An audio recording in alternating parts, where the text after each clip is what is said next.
if you see me back again with someone sitting over there, you know there's a new class coming up, and you know who that someone is. He's my good old friend Al Fadi, and we've been going together, my goodness, for years, haven't we, Al Fadi? Been doing all kinds of, uh, certainly of Wasita International, been doing enormous number of series together. We've done whole series on the Quran and on Muhammad, on you name it, on the historical critique, and you're back again, aren't you? Yeah, and it's an honor really to come back and teach at the program at VIU. So this time you're coming to teach. This is not one of our series that we usually do in that studio that we have. This is actually the MAPI program, Master of Arts in Apologetics and Polemics to Islam, which is part of VIU, Veritas International University. It's a Christian institution, and that's why this is only open to Christians. And that's one of the reasons I know we get an awful lot of kickback from many of you who are watching and viewing, saying, why can't we take these courses? Because this is a seminary. And because since it is a seminary, we must make sure that it is for people who love the Lord Jesus Christ as their Lord and Savior and believe that he died on the cross for their sins. Now, if you know and you can do that, then certainly join up. This is a course that's it's fascinating. This is IS 502, which is the second course in 10 courses of the MAPI program. And Al Fadi is the one who teaches it. I don't teach this. Janosik doesn't teach us. None of the other teachers. This is uniquely Al Fadi's course. And the reason why, well, he used to be a Muslim himself. He actually practiced these five practices and believed these six beliefs. The five practices, Deen, the six beliefs, Iman. Since he's been there, done that, and knows more about it than anybody else I know and has come through it, who do you think would be better but him to actually teach it? So that's why we brought him on board. And he I think this is the second time you've taught this, isn't it, Al Fadi? I believe it's the third, actually. It's going to be the third. Third time, you're right. So IS 502 for the third time, each time it gets better.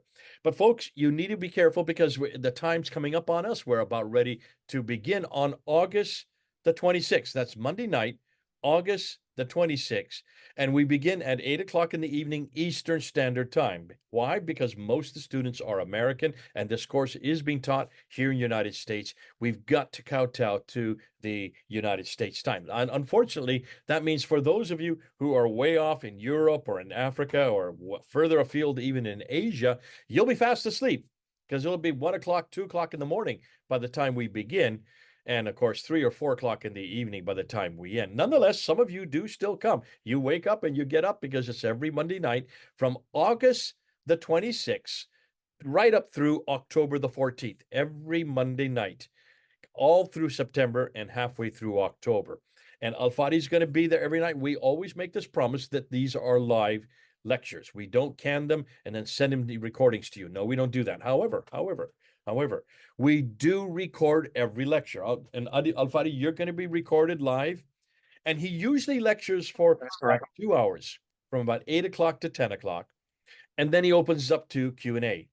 And Al Fadi is going to answer your questions. There can be lots of questions because you're getting it from the horse's mouth. You're getting it from someone who's actually been there. You're getting it from someone who's left there and can look back and be critical of where he's come from.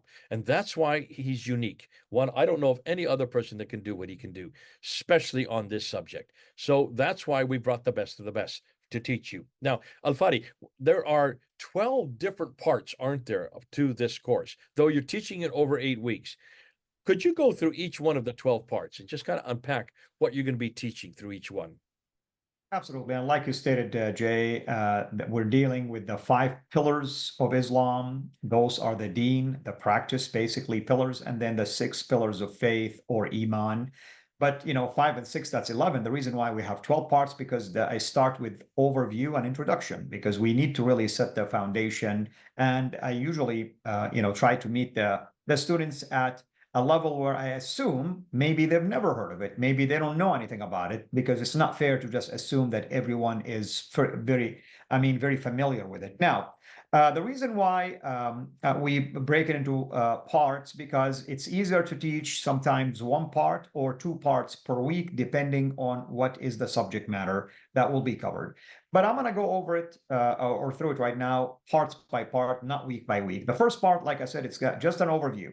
Many people have heard that Muslims believe in what we call the 5 pillars of Islam. Okay, what are they? So we're going to talk about that and why are they called the 5 and what are the sources that support this number. And then we get into, after that, to talk about also what we call the pillars of faith or Iman, and which is 6 parts. Again, what are the sources, the Islamic sources that support this? Then we begin with part 2, which is the Islamic creed or the Shahada. Now, I mean, Jay, the reason you mentioned something of the program. The program has to do with apologetic and polemics, and there's a reason behind it. So when I'm teaching about the pillars of Islam, I'm not teaching it to some people that can practice it. No, I'm teaching it to people who are engaged with Muslims, first of all, who have ministry with Muslims, and number 2, how can you use them to help our Muslim friends think through the arguments? It is one thing to tell me I believe in Islam and my creed says I believe in Allah, or there is no God but Allah and his prophet Muhammad. Okay, let's stop right here. I mean, Jay, you've done ministry to Muslims at the Speaker's Corner. How many times you've heard Muslims say Islam is an anti-idolatry religion? And how many times we've been attacked saying you elevated Jesus to be equal to God? Well, let's stop right here. What is the Shahada? Elevating a human being to be equal to God. So this is just a teaser. I'm not going to get into the details of it, but I'm just giving you already, those who will be watching this, why we teach this course, because now I want you to take it from an apologetic and polemic standpoint, not just regurgitating, whatever Muslims believe. Okay, so what? What's the benefit of them hearing it from you? They already know it. Then we get to the part 3, the daily prayers. Here again, another interesting thing. You've heard Muslims say we pray in one direction simply because we are united that way. Look at us, everywhere we face the same direction. That's great, no problem. Now, my part is this. Who do you pray towards? Don't tell me Allah, because Allah is not found in Mecca. I would argue not even Muhammad could be found in Mecca. But anyway, we'll talk about that at a later time.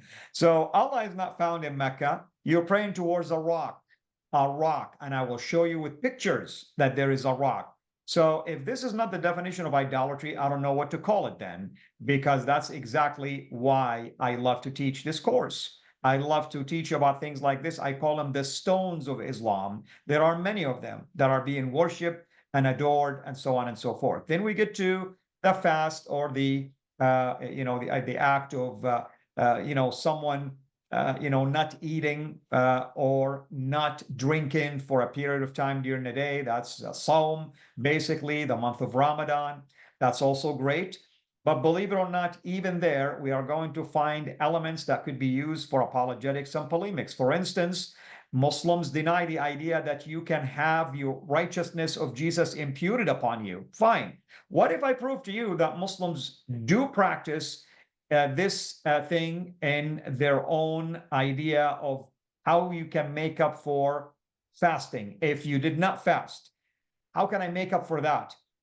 Do I fast it later? Or can I do something during the month of Ramadan to have somebody else's righteousness imputed upon me? So this is the kind of stuff that we will be covering. Then my favorite one, part 5, which is what we call the zakah. I would call it tithing just to simplify it in the people's mind, but it's not called tithing in Islam. It's just zakah. And the word zakah is very interesting. It's basically paying towards Islamic charities or Islamic orphanages or Islamic causes. But here's the interesting thing, and Jay, I know you probably remember this. The word itself shares the same root with the word that described Jesus in the Quran, Zakiyah. When the angel appeared to Mary in chapter 19 of the Quran, verse 19, announced to her that she will bear a son, and this son will be Zakiyah, which means blameless, righteous, sinless. So what is the connection between zakah and that? It shows that you pay to purify yourself. In other words, you're buying your way to heaven.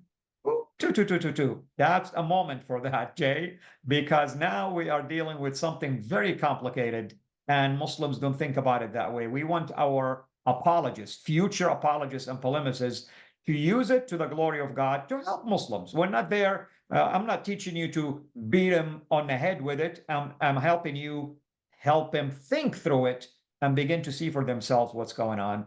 And of course, we get now to the last one, out of the 5, which is part 6. That's the pilgrimage. That's the pilgrimage. I mentioned to you the Kaaba, one rock.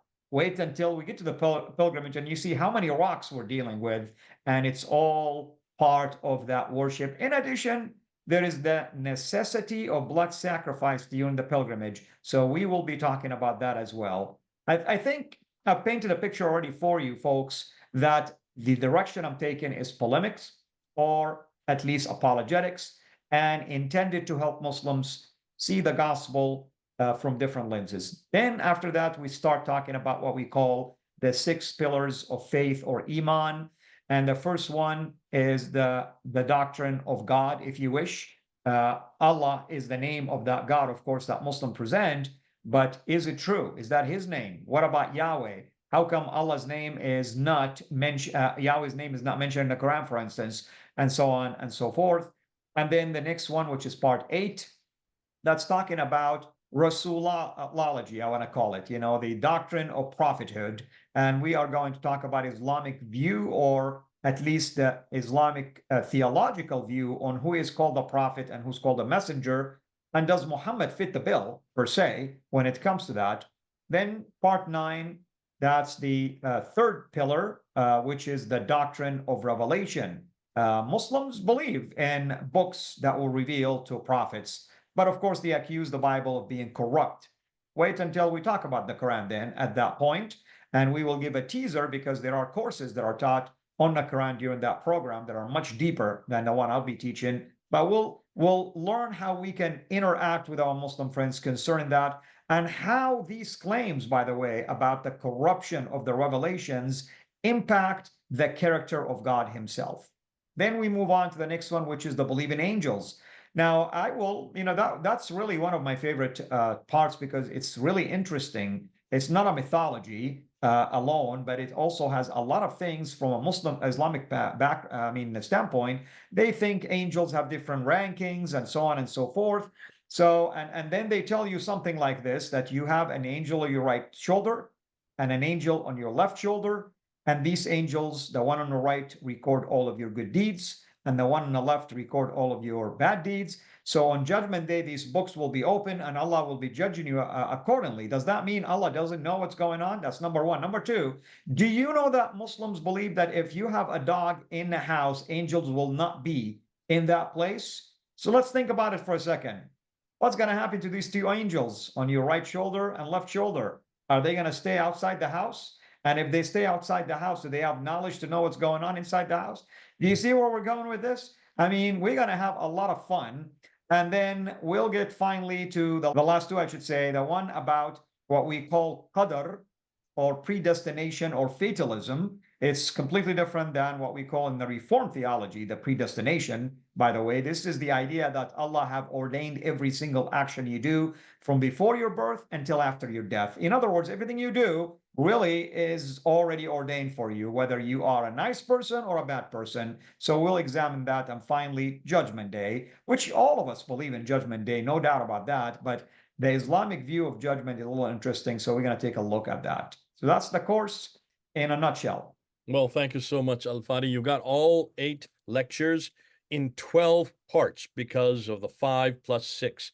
5 Deen, 6 Iman. Now, what that means is that those of you who are able, if you're here in the United States, if you're on the East Coast, or if you're in Central Time, or even on the West Coast, it's 5 o'clock in the evening, or 6 or 7 or 8. That's the easiest. So it's the easiest for you who are in America. The majority of our students are in the United States. If you're in Britain, of course, 8 o'clock in the evening is 1 o'clock in the morning British time. And it's the same thing for our Nigerian friends. There's quite a few Nigerian students down in Nigeria. It's 1 o'clock in the morning. If you're even further east in Europe, it's 2 o'clock in the morning.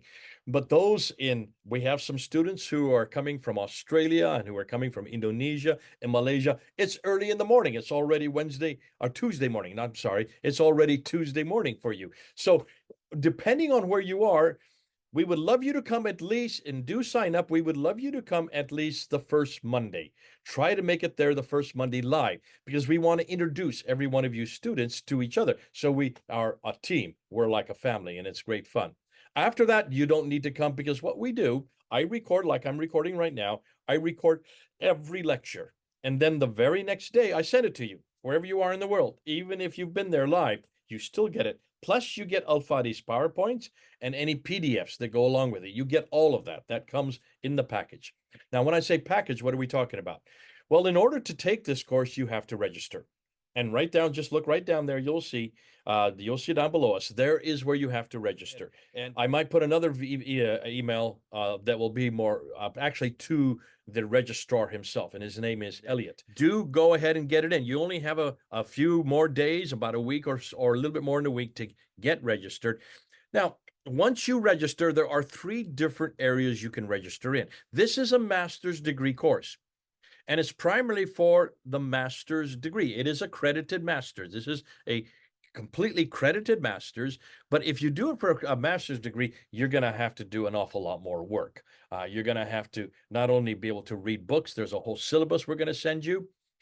You will be on Populi, which is the platform that VIU owns, and you will be going there every day, and you'll be looking at the books that you need to read. Al-Fadi is going to give you some assignments that you have to do for every week.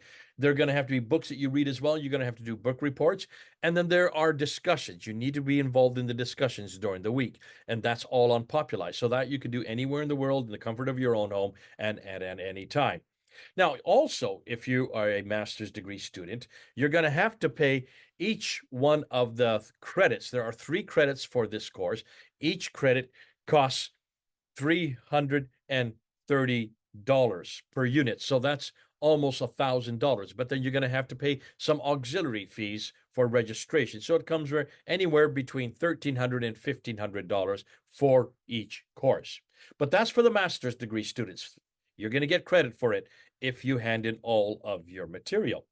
Now, there are many of you who are saying, hold on a minute, I don't need a master's degree. I don't, I'm just here. I'm overseas. I'm working, but I want to be involved in the discussions during the week. And I want to see what the other students, the master's degree students, are saying, what they're putting out there, because I can learn from them. So I still want to be part of Populi.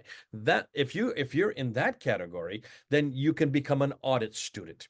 Now, an audit student doesn't do any paperwork, in other words, doesn't do any I forgot to say that for the master's degree, you also have to write a research paper, and you also have to do a final test, a final exam. But as an audit student, you don't have to do any of that. You don't have to read anything if you don't want to. You don't have to write any reports. You don't have to be involved in any discussions or do a final paper or do a final exam. But you just want to participate. You want to come and hear the lectures, or you want to hear the lectures after they're recorded, and you want to be part of the group. That then, for the whole course, only costs $325. That's for all 8 lectures, is $325. However, there's still another category, and this is the category of people who don't really want to be part of the Populi. They don't really care about all the discussions going on during the week. They don't really want to have to read or do anything else alongside the other students. They just want to hear the lectures. They want to hear Al-Fadi speak, and they want to get his PowerPoints and any PDFs that he may give. That's what we call personal enrichment. If you want to do it for personal enrichment, then you only pay $225 for the entire course. Now, all you get is what we send you the next day. All 3 groups, whether it's personal enrichment or audit or master's degree students, you all get the same stuff every week on MailChimp. I send it to you. I'm the one responsible for that. I will be doing the recordings. I will be sending you the PowerPoints, and I'll be sending you the PDFs. You get that the next day. Unless I'm traveling somewhere and I just can't get to it, it may come on Wednesday rather than Tuesday. But you all get that. You all get that, all right? Regardless of what category you're in. However, in order to come, you do need to register. And there's the registration right down there. It starts on Monday evening, 8 o'clock in the evening, Eastern Standard Time. Goes till 10 o'clock, the lecture, and then it's open to Q&A. Those can go on for half an hour or an hour. We've even had some in the last course that went on for 2 hours. So it depends on the interests of the students and also on what is happening on that particular day or concerning that subject. So certainly do come on board. We'd love to see you, Al-Fadi and I'm going to be there every course. So will Dr. Daniel Janosik. He usually comes and he is live. We like to listen to Al-Fadi. We learn so much from him every time he teaches it because he has so much material to introduce to all of us. But we'd love to see you there. Monday, August the 26th at 8 o'clock Eastern Standard Time. Al-Fadi, any last thing you want to say before we turn off and send it up to people to watch?